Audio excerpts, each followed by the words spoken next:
مشوا عني الأحبهم، عصر قلبي بدربهم، أموتا من بعدهم، يروح شلون بي على الطول سفرهم، طفت عيني بصورهم، دعيت الله ليردهم ويردوني لي.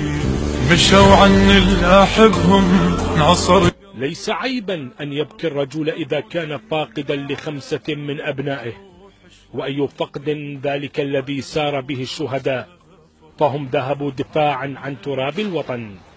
الحاج أبو سالم فقد أبنائه ال5 وهم يخوضون معارك الشرف في مقاتلة جماعات داعش التكفيرية في بيجي وتكريت والفلوجة. آخرهم جاءوا به شهيدا قبل يومين في الرطبة.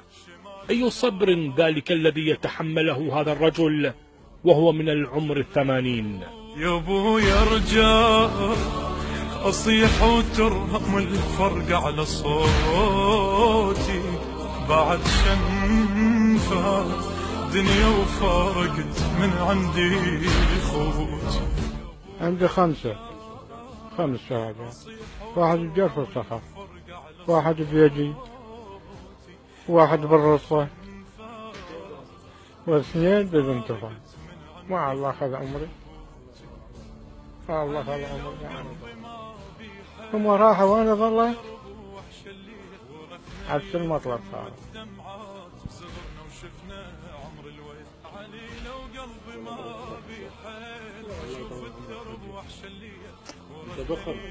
انت ذخر حجي، انت ذولا ابنائك راحوا دفاع عن الوطن وعن المقدسات وعن الحسين عليه السلام وعن هذا الخاط، فراح تبقى انت رمز لاهالي محافظة بابل ولاهالي مدينة الهاشمية.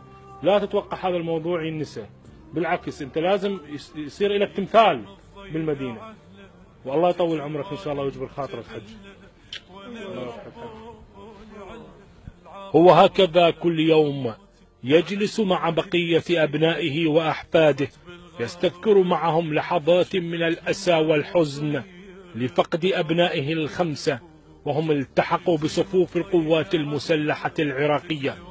لم يمنعهم أو يردعهم من واجب الدفاع عن الوطن.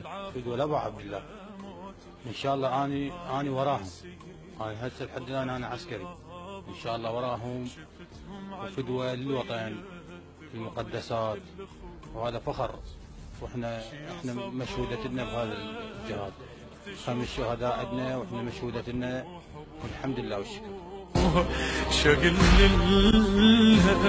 التمشي وتعثر بجفين اخوها، شي صبرها تشوف اقبالها ومذبوح ابوها. هو والد ل5 من الشهداء أعطاهم في معارك تحرير الأراضي العراقية من دنس داعش الإرهابي. لم يتوانى ولم يتراجع، قال لهم صراحة توجهوا ودافعوا عن الأرض والمقدسات. هو الحاج أبو سالم أصبح عنوانا للوالد المجاهد.